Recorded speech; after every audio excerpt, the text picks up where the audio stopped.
Paris ഒളിമ്പിക്സിൽ Indian താരം മനു ഭാക്കർ ഫൈനലിൽ ഷൂട്ടിൽ 10 മീറ്റർ എയർ പിസ്റ്റളിൽ വനിതാ വിഭാഗത്തിലാണ് മനു ഭാക്കർ ഫൈനലിൽ എത്തിയത്.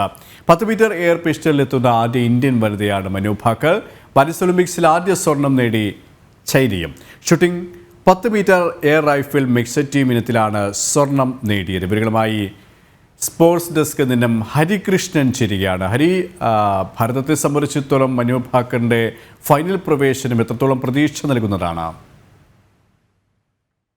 തീർച്ചയായും കെ പി, ഇന്ത്യയെ സംബന്ധിച്ചിടത്തോളം ഷൂട്ടിങ്ങിൽ വലിയൊരു മുന്നേറ്റമാണ് മനു ഭാക്കർ നേടിയെടുത്തിരിക്കുന്നത്. ആദ്യമായിട്ടുള്ള ഒരു ഇന്ത്യൻ വനിത അങ്ങനെ ഷൂട്ടിങ്ങിൽ ഇന്ത്യക്ക് വേണ്ടി ഫൈനലിലെത്തിയിരിക്കുകയാണ്. ഏകദേശം 227 ഇന്നർ 10 അടക്കം 580 പോയിന്റുമായിട്ടാണ് മനു ഭാക്കർ ഫൈനലിലേക്ക് എത്തിയിരിക്കുന്നത്. നമ്മളെ പുരുഷ സിംഗിൾസിൽ ചെറിയ നിരാശ ഇന്ത്യക്കുണ്ടായിരുന്നെങ്കിലും പക്ഷേ വനിതാ വിഭാഗത്തിൽ മനു ഭാക്കർ അതൊക്കെ തട്ടിയകറ്റി ഫൈനലിലേക്ക് എത്തിയെന്ന് നമുക്ക് പറയാൻ സാധിക്കും. വളരെ രീതിയിലുള്ള ഒരു മികച്ച പ്രകടനം തന്നെയായിരുന്നു മനു ഭാക്കർ ഇന്ത്യക്ക് വേണ്ടി നടത്തിയത്. അതുപോലെ തന്നെ ഇനിയിപ്പോൾ പാരീസ് ഒളിമ്പിക്സിലെ ആദ്യ സ്വർണം ചൈന നേടിയിരിക്കുകയാണ്. 10 മീറ്റർ എയർ റൈഫിൾസിൽ മിക്സഡ് ടീം ഇനത്തിലാണ് ചൈന സ്വർണം സ്വന്തമാക്കിയത്. ദക്ഷിണ കൊറിയയുടെ ടീമിനെയാണ് ചൈന അട്ടിമറിച്ചത്. അതുകൊണ്ട് തന്നെ കസക്കിസ്ഥാനാണ് വെങ്കല മെഡൽ നേടി ഒളിമ്പിക്സിൽ ഇതായിരിക്കുന്നത്. ചൈനയാണ് ആദ്യ ഗോൾഡ് മെഡൽ നേടിയിരിക്കുന്നത്. ഹരി, ഇവിടെ ഏറ്റവും ശ്രദ്ധേയമാകുന്നത് ഈ ഭാരതത്തെ സംബന്ധിച്ചിടത്തോളം ഈ ഷൂട്ടിംഗ് മത്സര ഇനങ്ങളാണ് എല്ലാ കാലത്തും ഈ അടുത്ത കാലത്തായി വളരെ മികവ് പുലർത്തുകയും സ്വർണ്ണ തിളക്കങ്ങൾ സമ്മാനിക്കുകയും ചെയ്തത്. ഏറ്റവും മുൻപന്തി നിൽക്കുന്നതിന് മറ്റെല്ലാ ഇനങ്ങളിലും ടീം ഇന്ത്യക്ക് വളരെ പ്രതീക്ഷയുണ്ട്. അത്തരത്തിൽ വലിയ പ്രതീക്ഷയോടെ തന്നെയാണ് ഇന്ത്യൻ സംഘം പാരീസിലേക്ക് എത്തുകയും ചെയ്തത്. അതുകൊണ്ട് തന്നെ ഇനിയുള്ള ദിവസങ്ങളിലെ ഭാരതത്തിൻ്റെ പ്രതീക്ഷകൾ എത്രത്തോളം തിളക്കമുള്ളതാണ്? തീർച്ചയായും കെ പി, നമുക്കറിയാം ഷൂട്ടിങ്ങിൽ 12 വർഷത്തെ മെഡൽ വരൾച്ചയ്ക്ക് അന്ത്യം കുറിക്കുക എന്ന ലക്ഷ്യത്തോടു കൂടിയാണ് മനു ഭാക്കർ ഫൈനലിലെത്തിയിരിക്കുന്നത്. തീർച്ചയായും മനു ഭാക്കർ ഒരു സ്വർണം അറിയിക്കുന്നുണ്ട്.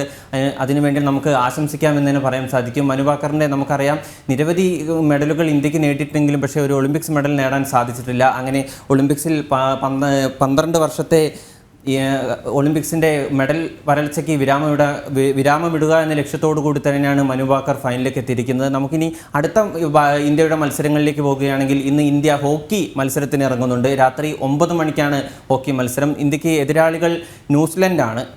നമുക്കറിയാം മലയാളിയായ PR ശ്രീജേഷ് അടക്കം ഇന്ത്യൻ ടീമിലുണ്ട്. അദ്ദേഹം വിരമിക്കുമെന്നൊക്കെ ഈ ഒളിമ്പിക്സോടുകൂടി വിരമിക്കുമെന്നൊരു വാർത്തയൊക്കെ പുറത്തു വന്നിട്ടുണ്ട്. അപ്പോൾ തീർച്ചയായും ഇന്ത്യയുടെ പ്രധാനമായിട്ടുമായ ഹോക്കിയിലും ഇന്ത്യ ഒരു മെഡൽ അറിയിക്കുന്നുണ്ട്. ശക്തമായ ഒരു ഗ്രൂപ്പിലാണ് ഇന്ത്യ ഉള്ളതെന്ന് നമുക്ക് പറയാൻ സാധിക്കും. ഇന്ത്യയുടെ ഗ്രൂപ്പിൽ ബെൽജിയം, ഓസ്ട്രേലിയ, അർജന്റീന എന്നീ ടീമുകളാണ് ഇന്ത്യക്ക് ഒരു വെല്ലുവിളിയായി ഗ്രൂപ്പിലുള്ളത്. അങ്ങനെ നോക്കുകയാണെങ്കിൽ ഇന്ത്യ ഇന്ന് ഹോക്കിക്കും ഇറങ്ങുന്നുണ്ട്. അതുപോലെ തന്നെ ഇന്ന് ടെന്നീസിൽ പുരുഷ ഡബിൾസിൽ ബൊപ്പണ്ണ ശ്രീരാം ബാലാജി സഖ്യവും ഇന്ന് ഇറങ്ങുന്നുണ്ട്. അതും നമുക്ക് ഒരു മെഡൽ നേടാവുന്ന ഒരു ഇത് തന്നെയാണ്. നമുക്ക് ബോക്സിങ്ങിലേക്ക് വരികയാണെങ്കിൽ ബോക്സിങ്ങിൽ വനിതകളുടെ 54 കിലോഗ്രാം മത്സരത്തിൽ പ്രീതി പവാറും ഇന്നിറങ്ങും. പാരീസ് ഒളിമ്പിക്സിൽ ഇന്ത്യൻ താരം മനു ഭാക്കർ ഫൈനലിൽ എത്തിയിരിക്കുകയാണ്. ഷൂട്ടിൽ 10 മീറ്റർ എയർ പിസ്റ്റളിൽ വനിതാ വിഭാഗത്തിലാണ് മനു ഭാക്കർ ഫൈനലിൽ എത്തിയിരിക്കുന്നത്. അതേസമയം തന്നെ ഹോക്കിയിൽ ഇന്ത്യ ഇന്ന് 9 മണിക്ക് കളത്തിലിറങ്ങിയാണ്. ന്യൂസിലൻഡാണ് ഇന്ത്യയുടെ എതിരാളി. ഭാരതത്തെ സംബന്ധിച്ചിടത്തോളം വലിയൊരു നേട്ടം പ്രതീക്ഷിക്കുന്ന ഇനമാണ്. ഒപ്പം മലയാളികളെ സംബന്ധിച്ചിടത്തോളം മലയാളത്തിൻ്റെ അഭിമാന താരമായ PR ശ്രീജേഷിൻ്റെ വിടവാങ്ങൽ മത്സരമാണ് ഈ ഒളിമ്പിക്സിൽ നടക്കുന്നത്.